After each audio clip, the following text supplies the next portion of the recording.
What's your problem? நான் தூங்கி எந்திரிக்கும்போது திடீர்னு எனக்கு பேக் ரொம்ப பெயின் ஆக ஆரம்பிச்சிருச்சு. ஓகே. அதுக்கப்புறம் அதோட அப்படியே காலேஜ் போயிட்டேன். ஓகே. காலேஜ் போயிட்டு அதுக்கப்புறம் ஒரு ஆஃப்டர்நூன் டைம் மேல ரொம்ப பெயின் அதிகமாயிட்டு சுத்தமா நடக்க முடியல.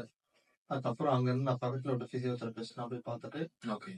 அங்கிருந்து நான் கன்சல்ட் பண்ணிட்டு அப்புறம் நான் வெளியில இருந்து இங்க சென்னைக்கு வந்து போய்ப்போம். ஓகே. உங்களுக்கு இது நடந்து எவ்வளவு நாள் ஆச்சு? நேற்று மார்னிங் நடந்தது.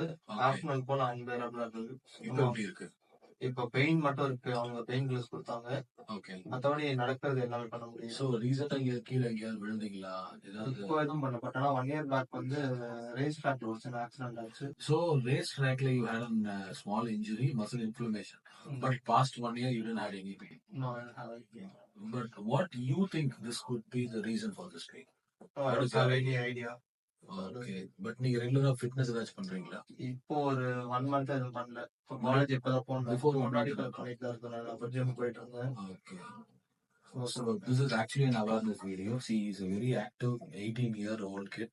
He's just entering the college. இப்போ திடீர்னு நம்ம 30-35ல வரக்கூடிய மாதிரி இவருக்கு காலையில டேர்ன் பண்ண முடியல, பயங்கர back pain, severe, need to meet டாக்டர்லாம் போயிருக்காங்க.